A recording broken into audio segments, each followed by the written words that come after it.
गाजीपुर के मोहम्मदाबाद के पूर्व बीजेपी विधायक स्वर्गीय कृष्णानंद राय की 12वीं पुण्यतिथि को शहादत दिवस के रूप में मनाया गया। वहीं इस मौके पर केंद्रीय मंत्री मनोज सिन्हा ने मंच से इस्लामिक आतंकवाद का खात्मा करने की बात कह लोगों से बीजेपी के पक्ष में वोट करने की अपील की। वहीं विधायक सुशील सिंह ने एसपी सरकार पर गुंडा राज कायम करने की बात कही। वहीं खुलकर अंसारी बंधुओं का विरोध किया और कहा कि ऐसे लोगों को बीच चौराहे पर गोली मार देनी चाहिए। गौरतलब है कि बीजेपी विधायक कृष्णानंद राय की हत्या 29 नवंबर 2005 को भावरकोल के बसनिया चट्टी के पास पुलिया पर हुई थी, जहां बीजेपी विधायक के अलावा उनके काफिले के 6 लोग भी मारे गए थे।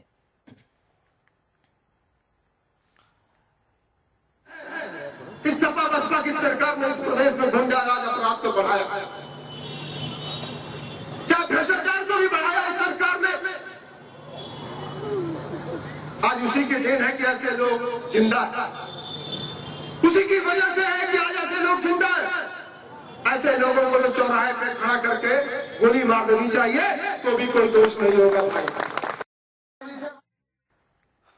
तो कृष्णानंद राय की हत्या का जिक्र भी किया और कहा कि जो भी इस काम में लिप्त हैं उनको बीच चौराहे पर खड़े होकर गोली मार देनी चाहिए।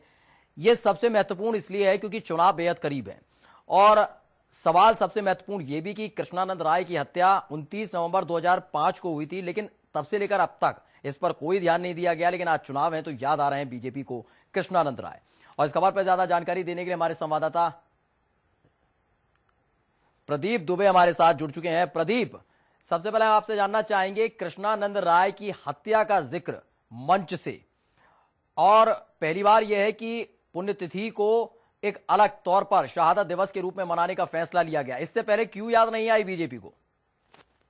जी, कृष्णानंद राय की हत्या 2005 में मुख्तार अंसारी के परिवार के द्वारा हुई थी, जिसमें अभी तक मुख्तार अंसारी जेल में सजा काट रहे हैं जी। वो उसी के चलते सुशील सिंह चंदौली विधायक ने मंच से भाषण दिया और उनके भतीजे ने सभा में खुलेआम मारने की धमकी दी।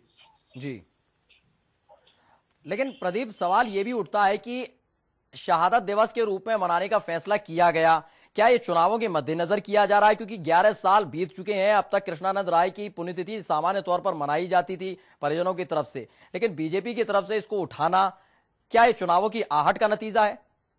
चुनावी मामले और चुनावी आहट का ही कारण बताया जाएगा। जी, बहुत बहुत धन्यवाद इस तमाम जानकारी के लिए प्रदीप दुबे।